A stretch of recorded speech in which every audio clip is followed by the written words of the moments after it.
Good morning. This is Charlie Burrows with Charter School Capital. It's 9 o'clock. We're thrilled you've joined us this morning for the Charter School Energy webinar. I would like to give folks that haven't logged on yet maybe a minute or two, so if you'll just bear with us, we'll get started here in a minute.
Let's get started. Again, thank you for joining us. I am Charlie Burrows. I am part of the new products group here at Charter School Capital. I've been here for almost 2 years, and our group has developed 3 products: enrollment marketing, Medicaid billing, and Charter School Energy, which is the one that we're going to talk about today, the one that I think's probably got the most reach and probably the broadest interest from our school's perspective. I'm happy to be joined by David Smart, who I'll let David introduce himself, but David is our partner. So we are Charter School Energy powered by BioStar Renewables. So with that, David, do you want to give a little background on you? Sure. Thank you, Charlie, and thanks everyone for joining. We are really excited to officially have Charter School Capital as our partner. We have, at BioStar Renewables, we've had successful projects with 25 or maybe a few more charter schools, but one of the stumbling blocks we've run into is placing financing for those types of schools, and Charter School Capital really helps solve that problem. So we have a passion for investing in K through 12 education, and we're really, really excited to tell everyone about our. Terrific, thank you. And by the way, just so people understand our relationship, when we started to design Charter School Energy, we felt it was really important that we find a construction partner because that's not our forte. We understand charter schools, we understand financing, as you mentioned, but we don't really understand the construction component. And so we did a nationwide search looking for a partner that was flexible, had a terrific reputation, had a national footprint, had experience in the education space. And we started this relationship a little over 1.5 years ago, and it's worked out exactly the way I had hoped. So we're thrilled to have BioStar as our partner. A little bit about Charter School Capital overview. Our mission, we are completely dedicated to helping charter schools fulfill their mission. And so we look for ways to either provide working capital, facilities financing, products that would generate revenue or save costs. That's our mission. And the number one metric for understanding how well we've done with that mission is the fact that we, over the last 10 years, have served 1 million children or students in the charter school system. That's a bigger metric to us than the fact that we worked with 600 charter schools, that we're pushing $2 billion in working capital financing, or that we've spent $400 million on acquiring charter school real estate across the country. We're headquartered in Portland with 60 employees, and we think we've got a stellar track record with schools and investors. with that, I'll turn it over to David to talk a little bit about BioStar Renewables. Thank you, Charlie. We at BioStar Renewables, our roots are in the renewable energy business. We started as a private equity firm investing in renewable energy projects, and since then have grown an energy services company, which is more focused on working with end users to make their buildings and portfolios of properties more efficient. So anytime that we're looking at a solar solution or a renewable energy solution, we always want to make sure the building is as efficient as possible before we start to add renewable energy components. So as a company, we have about 15 megawatts of solar under management, and that ranges all the way from Hawaii and actually includes 32 school sites. We do the turnkey engineering, procurement, and construction of those projects, as well as place financing and tax equity dollars.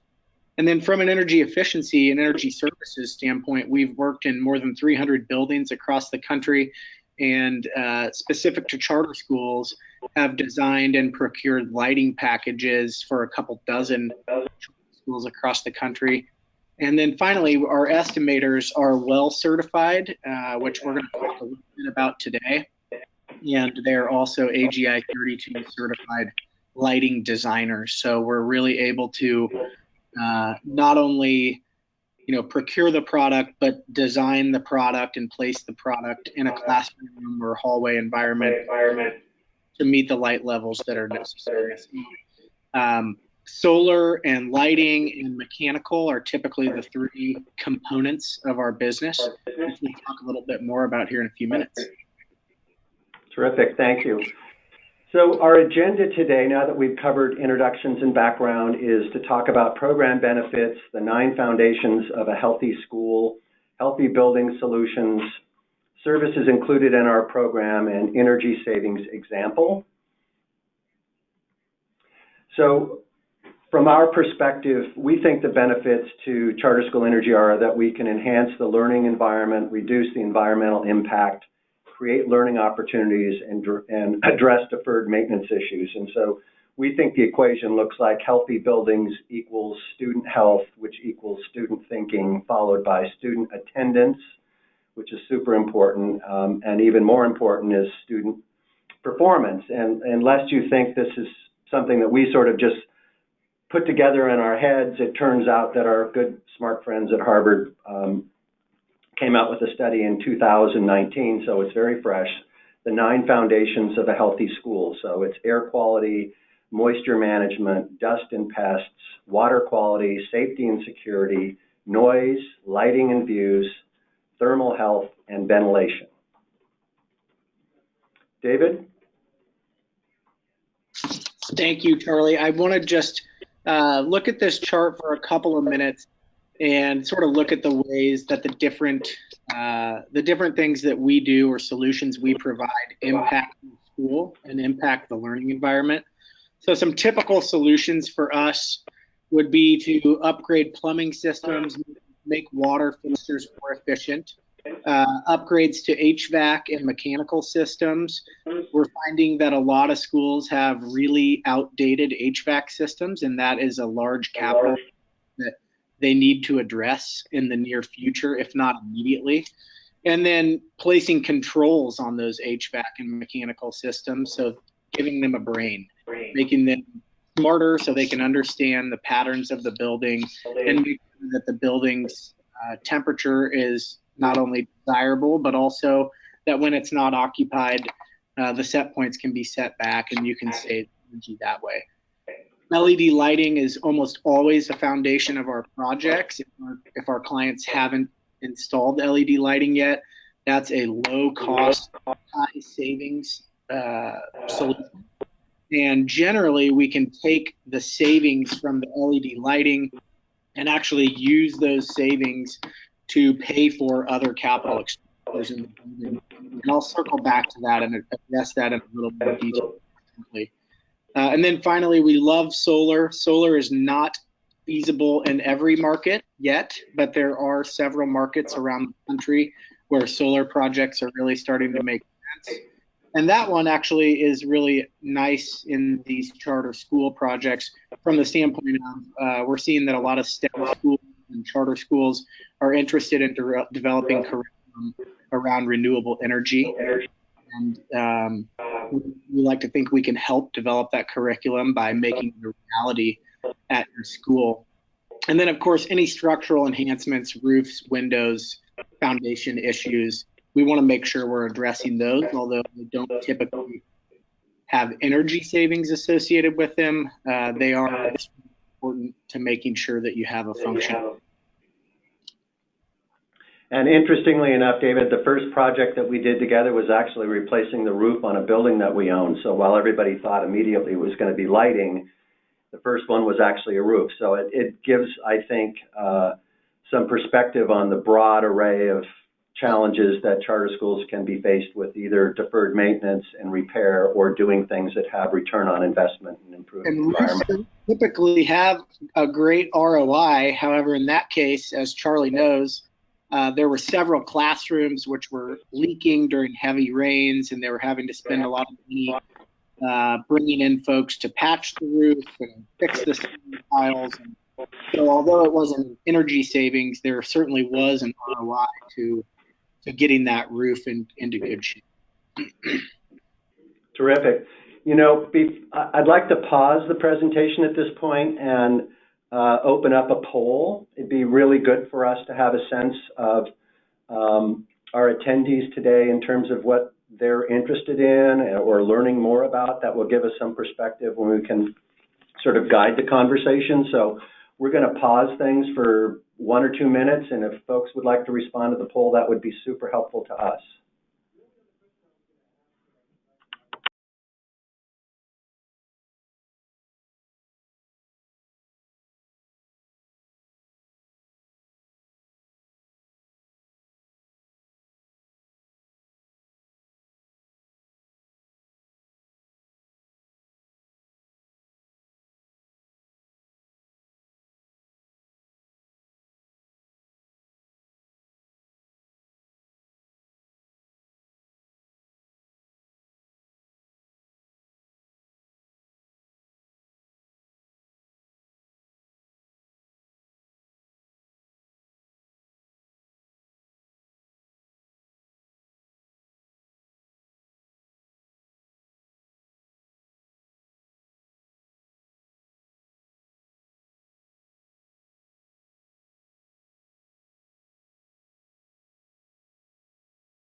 Great, thanks for everyone's input. David, you can't see it, I can, but it looks like there's sort of a tie between solar and LED, but HVAC was also touched on as well as roof replacement.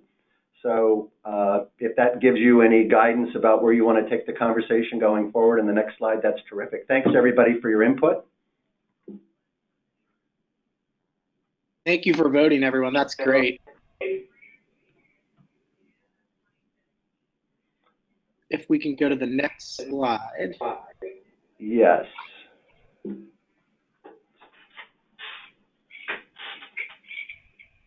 So the tie between LED and solar is interesting because one of the things that we are always evaluating is, you know, we don't want to oversize a solar array. We don't want to put solar on an inefficient building.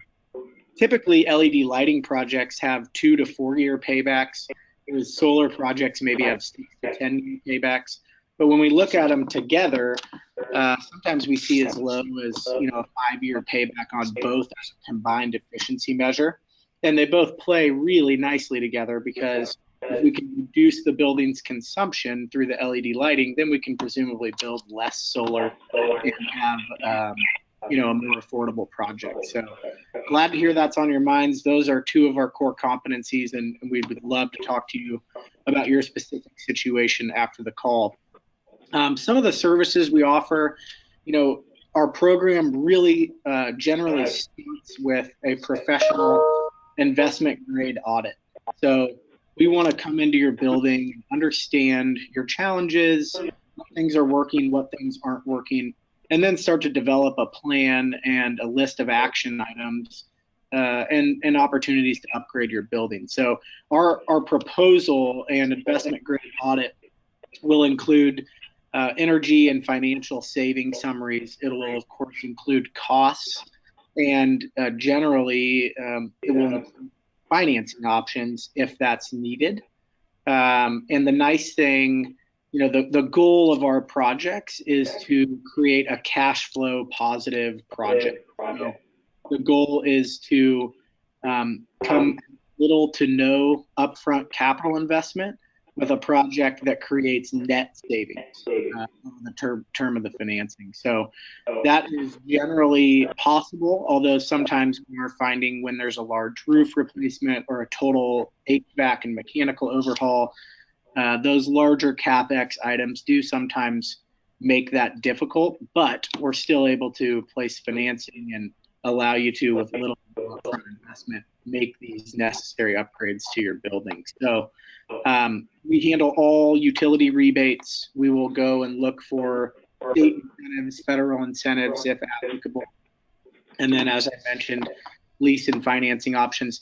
If we can in order to get started, we almost always want to start with 12 months of utility bills.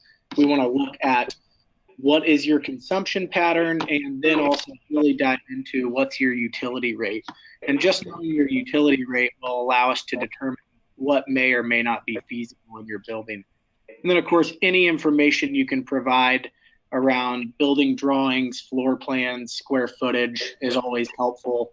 The more you can arm us with information about your building, then the better of the more detailed of a look we can get into what's possible from a distance before we even do that site evaluation. Charlie, was there anything I missed there you wanted to touch on? No, I think that the rebate management thing is a really big deal. You touched on it, but your ability to, deal with at the city level, at the county level, at the utility level, at the state level, and the federal level, your ability to do that really makes a big deal in a lot of these projects. So yeah, almost every utility has we appreciate that expertise. What's that? Yeah, every utility has incentives available for projects like these, and our estimators are experts in navigating those utility programs. So those are really nice programs that help, offset the cost of especially capital intensive projects. Terrific. We'll move on to the next slide. Great. This is a pretty straightforward slide. The graph there sort of speaks for itself. This is looking at a lighting project and sort of a typical deal economics. So if your energy costs are $16,000 and we put you on a 5-year lighting lease agreement, that totals $11,000, your monthly payments equaling $12,000 roughly a year, but your energy and maintenance savings is 12.8 or almost 13,000. So you've got about 1,000 in cash flow positive savings right off the bat. And then, of course, once the lease falls off, you can see the economics really get good and you continue saving for the remainder of the project. What we're doing with these in years 6 through 10, can we take that additional savings and use that to pay for other important upgrades in the project? So if we look at a 10-year project with your school and we find that the LED lighting has a 3 or a 4-year payback, what can we do with the remaining 5 or 6 years of savings to make important upgrades in your school? So that's where we see, we're able to lump in roof replacements or large mechanical projects that are really, really capital intensive. But when we pair them with these energy savings measures, we're able to wrap that all into one project and finance for your school. So we really, while lighting and mechanical is always kind of the first 2 things we look at, we really are interested in learning other things, other wants, needs for your school. I'll give you an example. We're currently working with a school in Massachusetts who is really interested in utilizing an acre of their land that is unusable. It's down by a river, and they're interested in creating an outdoor learning center, an outdoor theater. So we're looking to sort of take the savings generated from their project, reinvest it into their school of an outdoor learning environment, which I think is really cool. Absolutely. Thank you, David. I think that brings us to the end. We're certainly very interested in taking any questions that you have, either now during the webinar or on the next slide. You've got our contact information. We'd love to hear from you. Any questions you've got, we'd be very happy to be very responsive. So we have a couple of questions. Number one, how would I know what the total available incentives might be for an energy project? Do you check with the city, county, utility, state, and federal level? David, do you want to take that? Yeah, absolutely. So state to state, things are going to vary as far as state credits go. There are not very many state credits out there for energy efficiency, although they do exist. There are some state credits out there for solar projects. And then there is a federal solar tax credit, which, with the help of Charter School Capital, we're able to actually monetize with a third party and then pass that savings back to the school to make the economics better. And then as far as rebates go, like I mentioned earlier, almost every utility in the country has some form of rebate program. Generally, utilities are fairly responsive. If you're interested in exploring those or going to their website, it's typically pretty easy to find. But as a part of our initial evaluation process, we will look through utility rebates at the local level, state rebates or credits, and then of course any federal credits that might be associated with the project, which we can monetize and pass through to the school. Terrific. The second question I get frequently, and that is, how long does a lighting upgrade project implementation take? And is it possible to do that implementation in non-school hours? Yeah, I'd be happy to take that one, Charlie.